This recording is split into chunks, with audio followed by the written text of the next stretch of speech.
pony, 2 Kingsbury, and 1 Giants hat. I mean, no one's going to say Giants unless they're from the Bay Area. Well, one person said identical hat to Sarah, solidarity. That was. Okay. Well, that's nice. Although, I mean, you guys have seen me wear this hat many times, so it's not like, this is some like very special day. Sammy, can you not? Oh, and Zoe vote for the group leader hat. Sorry, I missed that.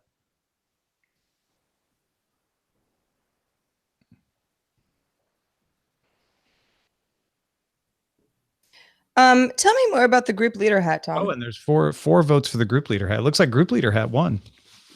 It's okay. It's time to do the show. Oh. Ooh. Well. Remind me, to tell you after the show. Are you guys ready? Yes. Okay. I was born ready. Well, I should have realized that. Yeah. Born ready. All right, here. Sarah, could you read line 3, please? I could. Okay. We're going to go in 10 seconds. So get ready for that. I was born ready. Of course you were. So was Rick Ross. All right, here we go. In 9, 8, 7, 6, 5, 4, 3, 2.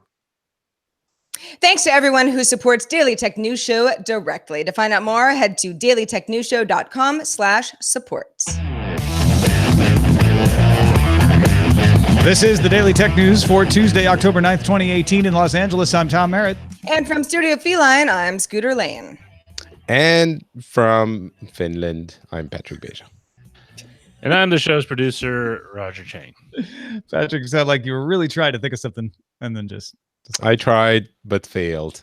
It's too many Google announcements. Our heads are filled with Google announcements. It's amazing any of us are still awake after all of that. So much Google announcement. But let's start with a few tech things you should know.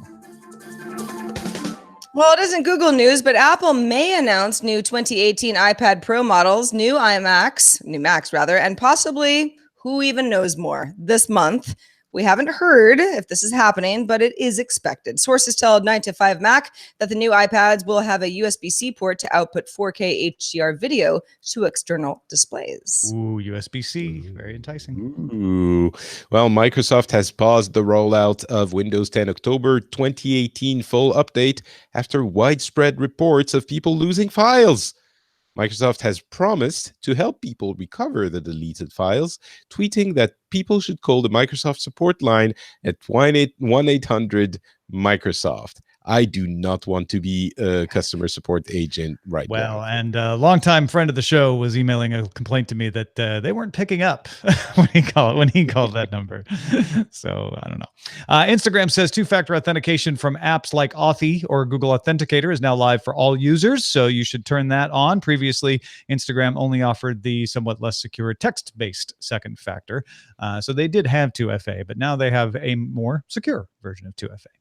All right, let's talk a little bit more about the Sony PS5. Yeah, or PS something. We don't know. It's going to be 5 because Sony president Kenichiro Yoshida said that the company is working on a new PlayStation. Yoshida told the Financial Times, at this point, what I can say it's necessary to have a next generation hardware. He did not call it PlayStation 5. And that's all he said, right? I mean, he said other things in the interview, but as far as this, he just said it's necessary to have next generation hardware. And this has set the internet ablaze with speculation about what the PlayStation 5 would be, including the Financial Times article saying it probably won't be that much different than the PlayStation 4, just updated specs. Well, and the idea of like the PlayStation 4 and then the next iteration being the PlayStation 5, nobody cares about that. It's the naming convention is not the issue. It's more of if he refuses to call it a PlayStation 5, it's like, okay, is this a different kind of console? Are there bells and whistles yet to be announced that would keep him from calling it something like that, where they would want it to name it something else? Or is this just us reading the tea leaves way too much? Yeah, I think it's that, right? Like, he didn't refuse to call it the PlayStation 5. They didn't pin him up against the wall or anything. What's the name? I won't say. You can't beat it out of me. No, I think the more interesting part of this is we all knew there was going to be another generation of consoles, but the acceleration in video game streaming does put that in question a little bit. I mean, we've seen the test with Google Project Stream starting with Assassin's Creed Odyssey working really well. There have been other, I mean, Microsoft just announced the X Cloud, basically putting an Xbox in the cloud. And people have been saying, and by people, I mean Yves Guillemot, the CEO of Ubisoft, said there will be another generation of consoles, but after that, it's probably going to be all streaming. And it seemed a little bit more crazy at the time than it does now because everyone's announcing streaming services. So in that context, it's still kind of a signal that the current behemoth in the industry, Sony with the PlayStation 4, is saying, we still need a next generation hardware. We suspected it, but it's nice to hear. And it's probably going to be called PlayStation 5. Google announced plans to shut down the consumer version of Google Plus after a previously undisclosed security flaw was reported by the Wall Street Journal. Google's Project Strobe discovered in March that a flaw in Google Plus's API that dated back to 2015 could allow a developer to see profile data that was marked private. That's things like names, email addresses, birth dates, gender, profile photos, places that that person has lived, occupation, relationship status, up to almost 500,000 Google Plus users. So that's a lot of information. So Google all had, of them. There were more back then. Google didn't have any evidence that anybody knew of the flaw or had exploited it, so says the company. Although Google did say it destroys most Google Plus logs after 2 weeks in order to protect privacy. The company also says it chose not to go public with the information because it didn't meet the thresholds of being able to accurately identify affected users or show evidence of misuse or recommend actions that developers or users could take. Now, Bloomberg reports that Johannes Kasper, who's a data protection commissioner in Hamburg, Germany, says that his agency has started investigating the matter, and Ireland's privacy authority says it will as well. I don't want to give Google an excuse here, but I will say there is quite a bit of a difference between this and a breach. This has been called a breach, and I don't think that's an accurate representation of it.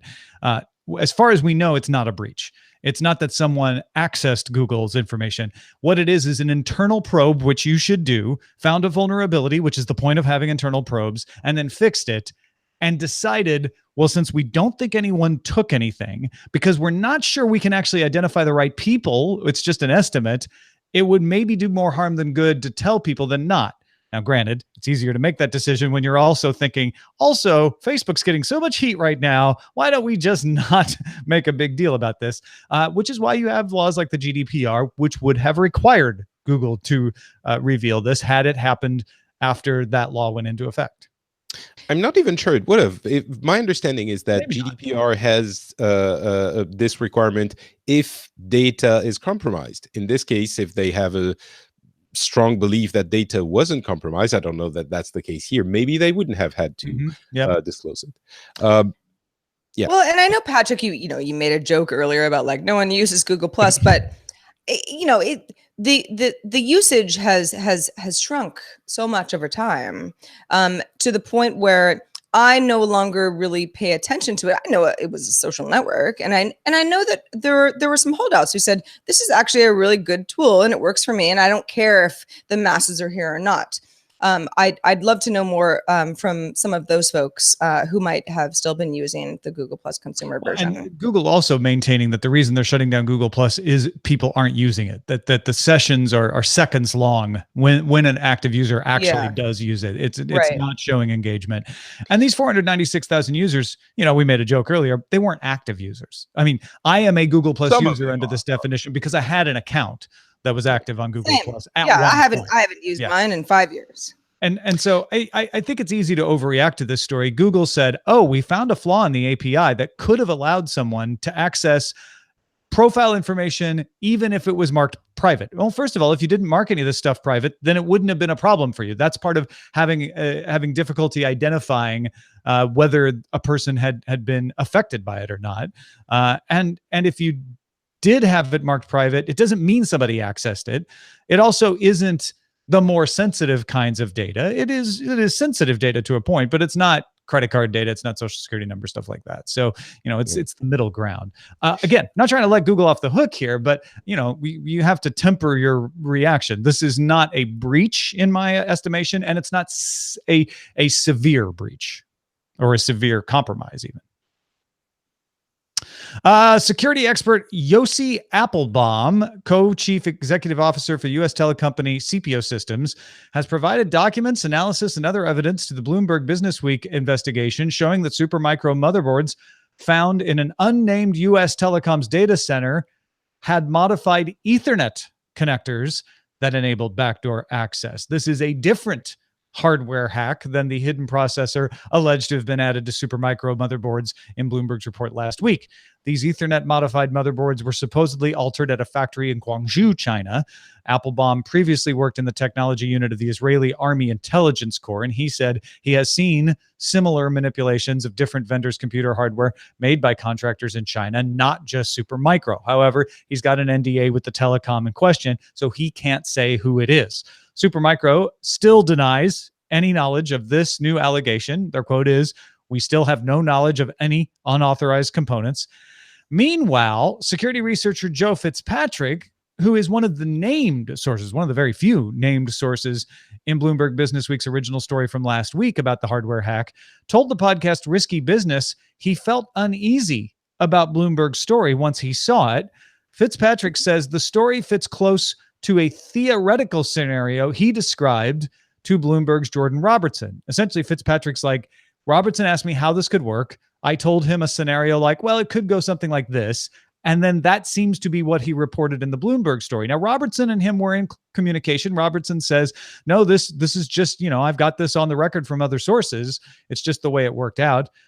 Fitzpatrick also is suspicious because he notes there are easier ways to obtain backdoor access than the one described by Fitzpatrick or by Robertson in the Bloomberg Businessweek story. So the doubt continues while Robertson and Bloomberg Businessweek continued to bring forth more solid evidence. So on the one hand, they've got a person willing to go on the record saying, I've seen the hardware hack, which they didn't have in the original story.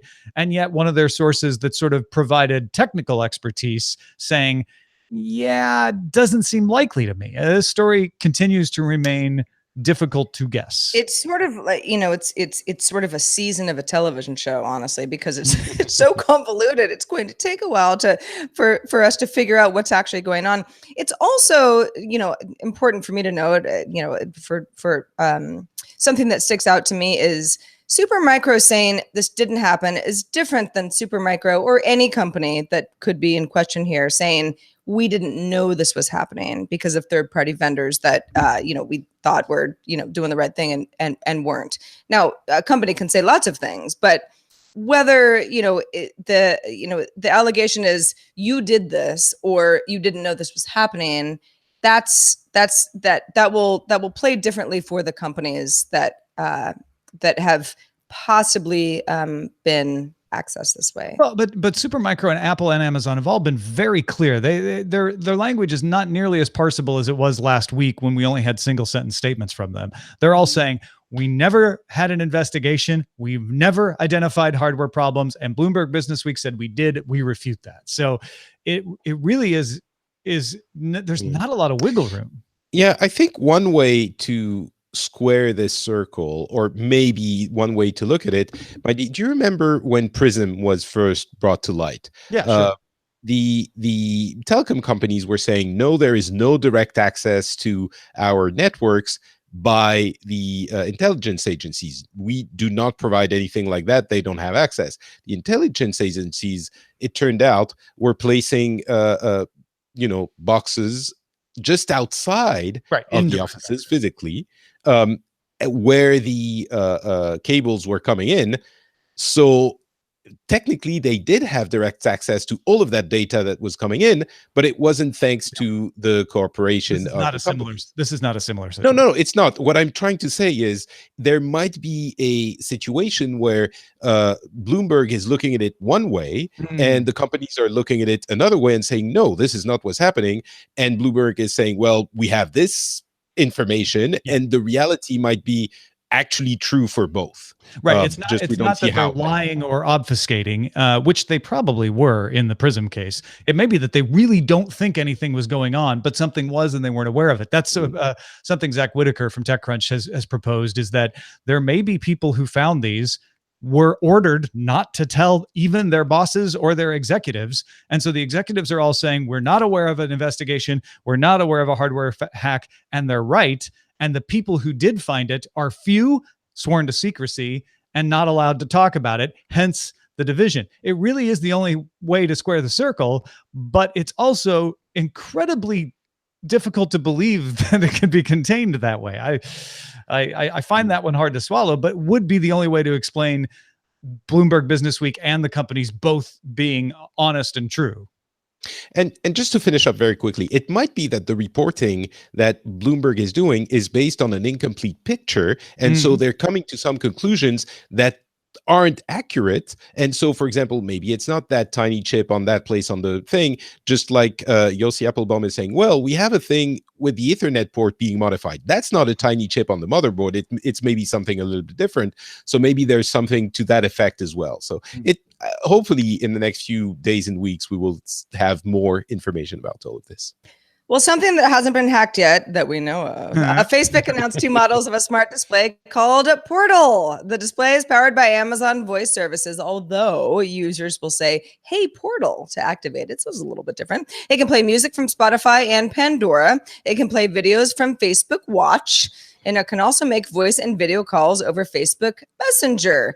Now, it doesn't use facial recognition, but it can zoom in on people during video calls with software that it runs locally. Doesn't save data. Messenger calls are encrypted, as they would be usually with any of the Messenger apps, although not end-to-end encryption, if that matters to you.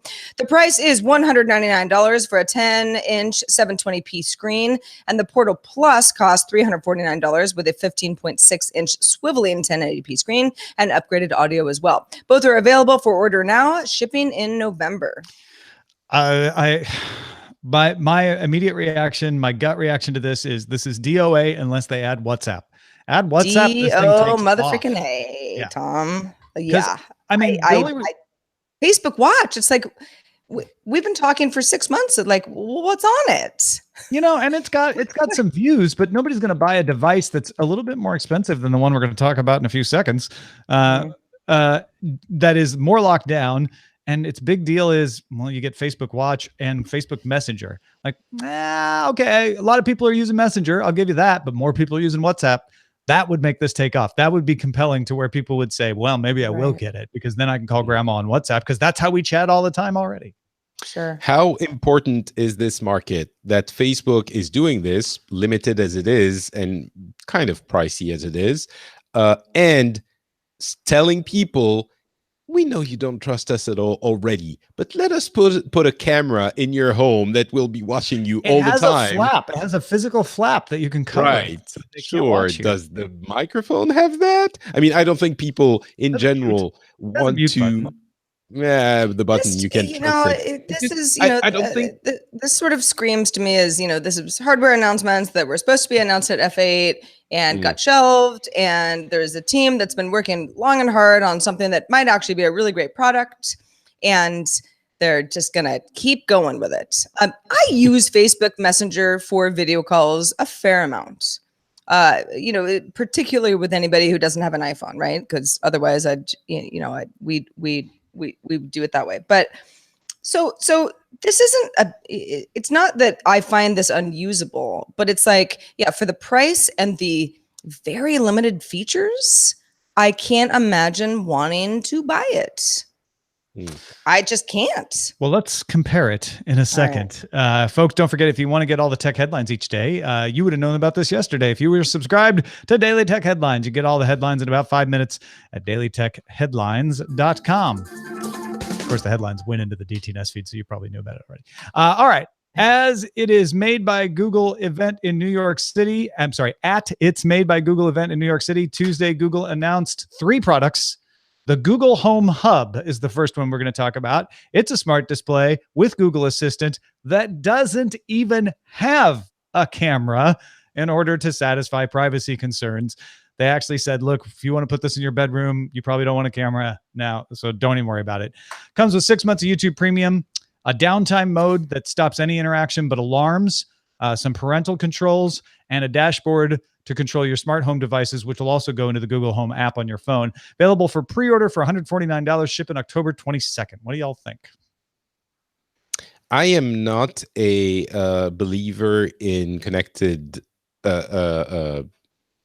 Displays speakers. Okay. You aren't? No, I'm not. I have You don't believe 2, they and I exist, never or- use them. Oh, I you have just- a Google Home and an Echo, and I just don't have a use for them. I don't know. I must be strange, but even me, I can think of some uses if that thing has a screen. So, and the price is right. I mean, it's relatively cheap. Well, and and because there's no camera, right? And I love how Google's like, listen, we value your privacy. So for this price, no camera. Yeah. No, it's a smart move. It's a super smart move. Yeah. It is. I also feel like, okay, 6 months of YouTube Premium. Okay, they're just trying to get people to use YouTube Premium, but sure. I mean that will be be attractive to certain people. The parental settings. I'm not a parent, Patrick. I don't know. Maybe you can weigh in on that. I doesn't hurt. And Well, I can weigh in on that right now. A lot of people have been telling me that children are very prone to using those things, especially young children, because they don't need to read or type. They just speak. It's very natural. So kids are very much into this. So I think parental settings are very important to have, actually. Well, and also don't forget, Google is actively trying to stop Amazon from using YouTube in the Amazon Echo Show. So, of course, highlighting YouTube is a competitive advantage they have. And I really liked the live albums feature where you can actually tell it, find pictures of me, Sarah, Patrick, and Roger. And then it will create an album that will show as in a little photo slideshow. And this is something that Google Photos can do, but it's nicely displayed in the Google Home Hub. And easy to set up. I use that on the Echo Show. I have pictures of my dogs show up in a slideshow. I would like to have this functionality there. So that's okay. So I don't have an Echo Show. So as somebody who does, would this be something that looks good enough to you, Tom, that you would replace? Because I can't imagine that you would have both. No, I don't think I would replace it. It's not good enough to replace. But if I were starting out from scratch, yeah, maybe. Yeah. It's about picking the ecosystem at that point, because you're deciding to go down a path. Once you've gone down one of these paths, it's kind of hard to change. I have a Google Home Mini, and I have a hard time finding a use for it because I'm already so far down the path with the Echoes for other things. I'd have to buy a bunch more Google stuff and change lanes. I'm not saying one's better than the other. I just got farther down with one than the other. All right, we got a couple more products we got to get to. Google also announced the Pixel Slate, a tablet. Back to tablets. It's been 3 years. This tablet, of course, runs Chrome OS, though, not Android. Has a nice looking LCD display. Comes with the Titan M security chip. It's kind of like their version of the Secure Enclave. We'll do automatic security updates and antivirus. 4 to 16 gigabytes of RAM, 3000 by 2000 display. Single USB-C ports on the left and right side, so you get 2 of them, and a pogo pin connection. It's not wireless like the Pixel C was. You can buy separately a backlit Slate keyboard. It has silent circular keys and a little flap that they call the folio that'll help it stand up. The Slate models start at $599. That's for the 4 gigabytes of RAM and 32 gigabytes. Comes with 3 free months of YouTube TV.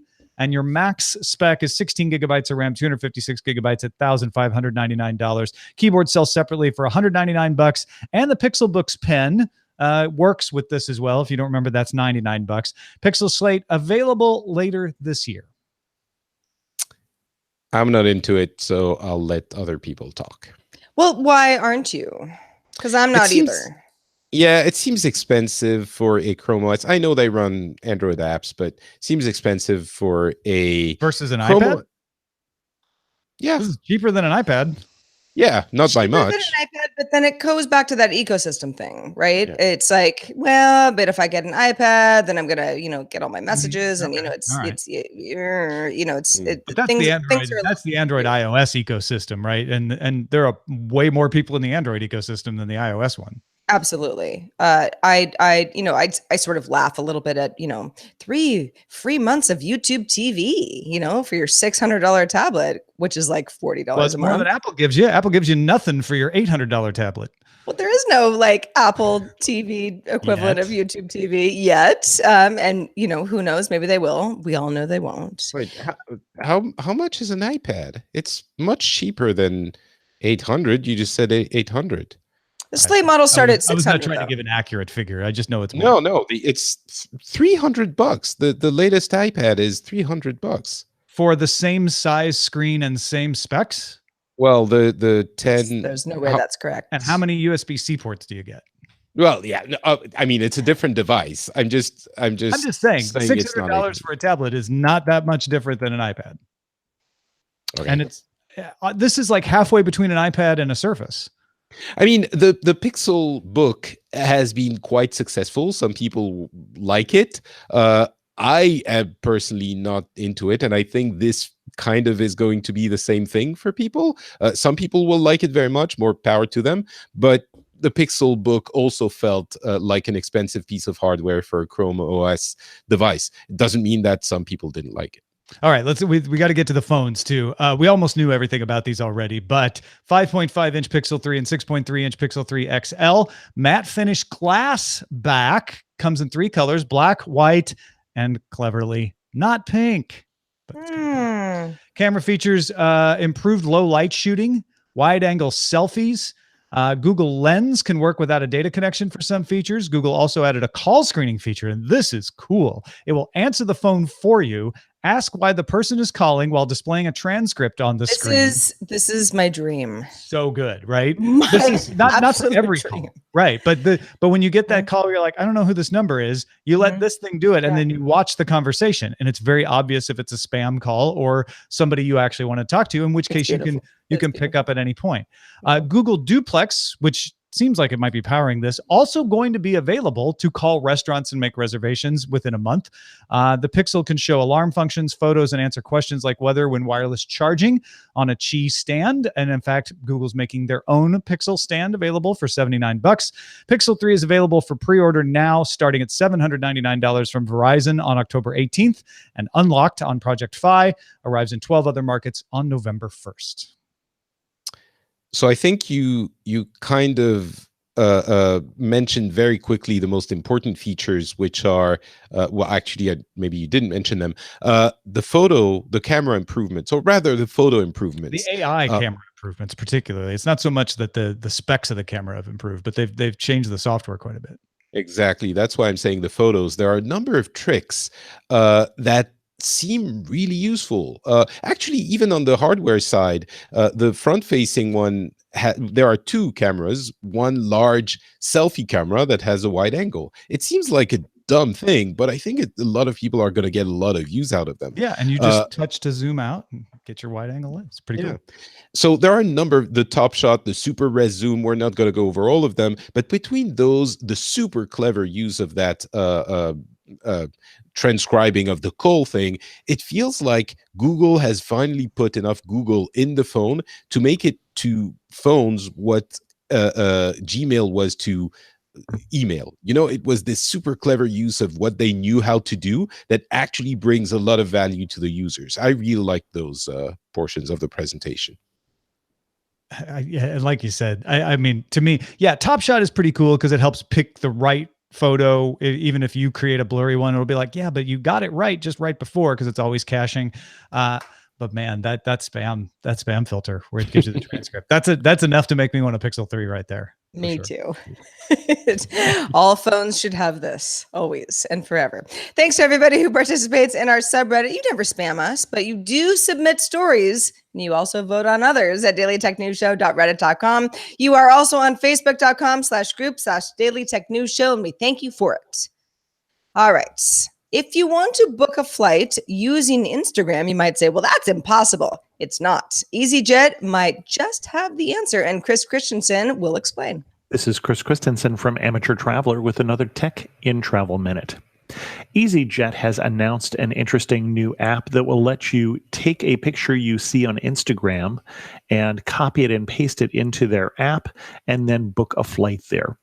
Now, the idea is cool. I don't know how successful it's really going to be because studies have shown, and I'm thinking of studies coming out of Expedia, that the average US, UK, and Canadian traveler makes something like 140 different web session visits before finishing booking a trip. So I don't know how often you're going to see something on Instagram and immediately book a trip. It's not quite the same as buying shoes or a purse, but an interesting idea, and we'll see how it works. I'm Chris Christensen from Amateur Traveler. Thank you, Chris Christensen. And thank you to Patrick Beja as well for being with us this fine Tuesday. Patrick, where can people keep up with the rest of your work? The easiest way is to follow me on Twitter, Facebook, or Instagram. You can find me at NotPatrick. And if you enjoy video games, you might like Pixels, which is a show I do about video games. In the latest one, we go into Destiny 2 and how much I've fallen back in love into it. That's if you really like video games. If you just are a casual gamer, you're an occasional gamer and you want to know what's happening there, just subscribe to the monthly video game briefing, which we do here on the DTNS network with Scott Johnson. Yeah, go check out the feed for that, and you can find it in your local store. Look for monthly video game briefing. Mm-hmm. Patrick, the cheapest 12.9-inch iPad Pro is $799. Yeah, the 12 point. Fine. I was talking about the regular one. The Slate is 12.3 inches. So, all right. Sure, yeah. We'll carry this on in the after show. Hey, thanks to everybody who supports us on Patreon, where you get to hear the after show in the Good Day Internet feed, as well as other cool perks. Come join the fun at patreon.com/DTNS. Our email address is feedback@dailytechnewsshow.com. We love your feedback. Keep it coming. We're also live Monday through Friday at 4:30 p.m. Eastern, 20:30 UTC. If you can join us live, happy to have you. Find out more at dailytechnewsshow.com/live. Tomorrow's guest is Scott Johnson. We'll talk to you then. Woo! Here he is. This show is part of the Frog Pants Network. Get more at frogpants.com. Diamond Club hopes you have enjoyed this program.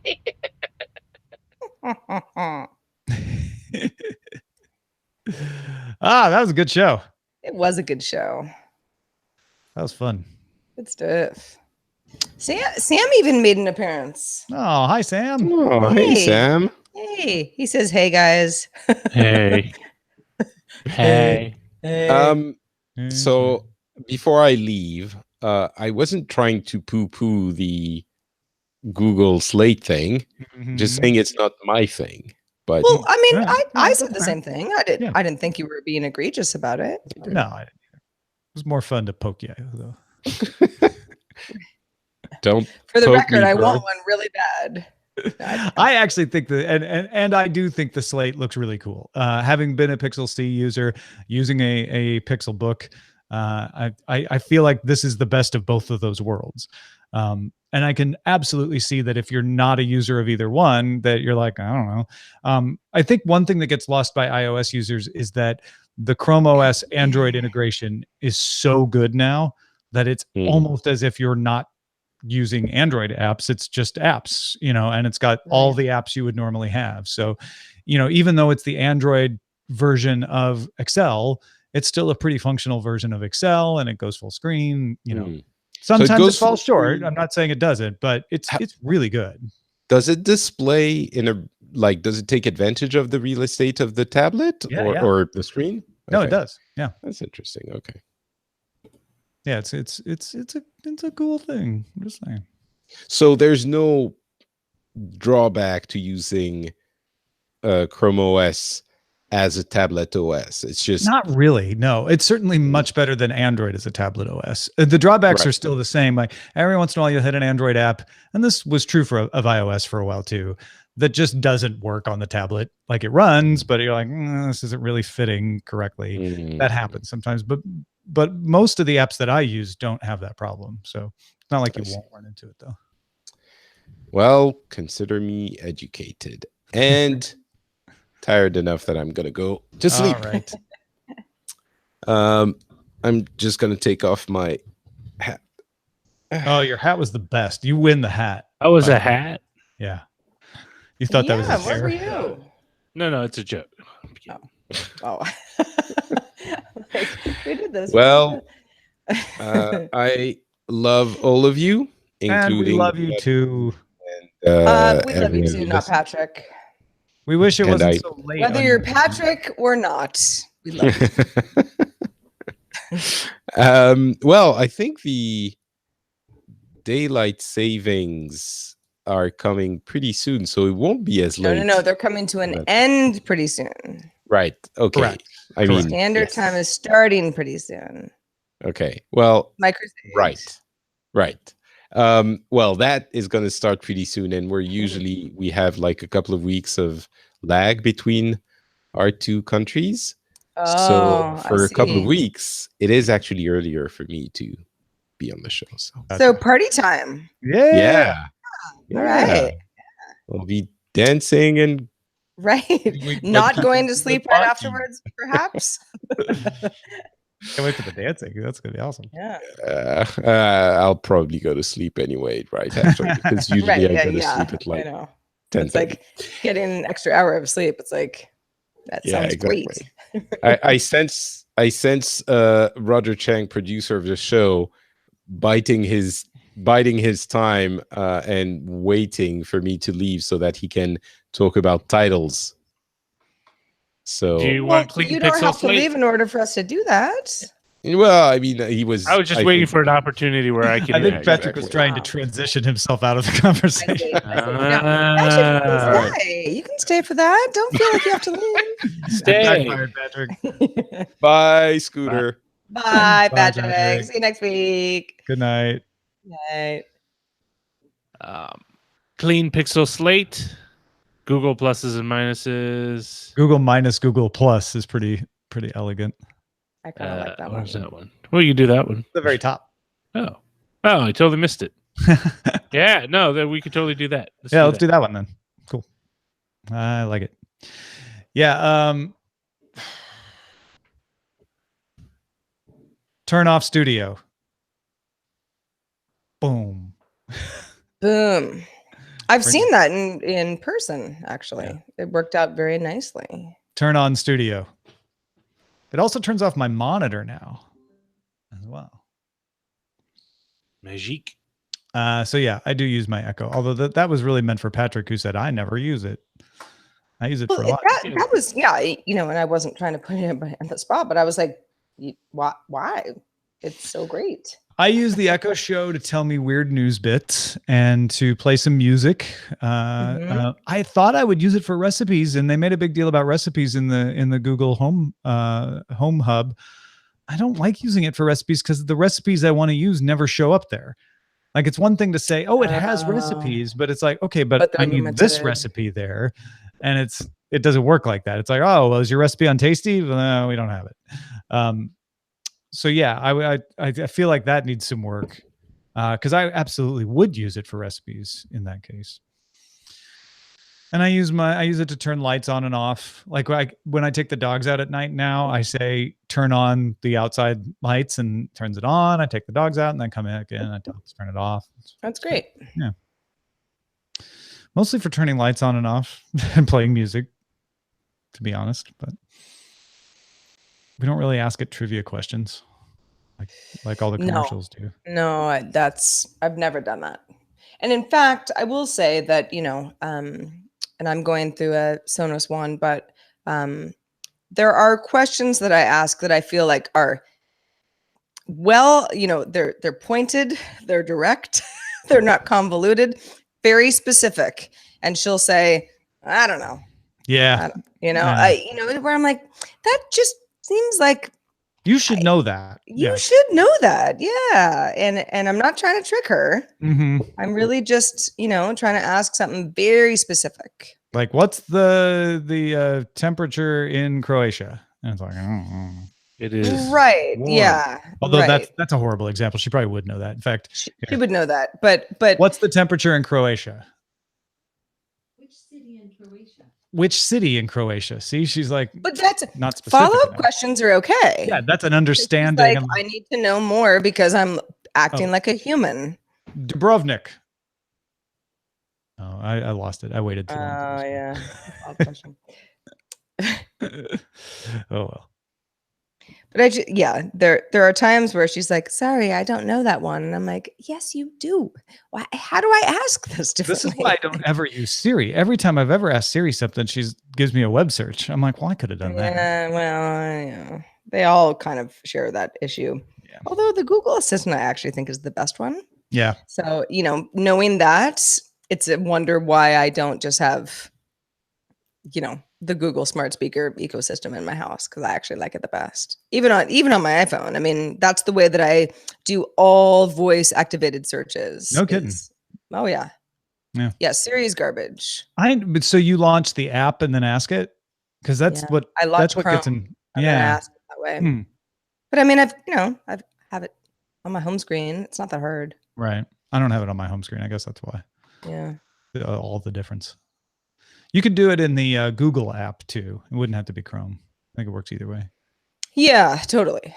I'm in Chrome all that's my mobile. I wish browser. I could make Chrome my default browser on iOS, but because I can't, then I end up.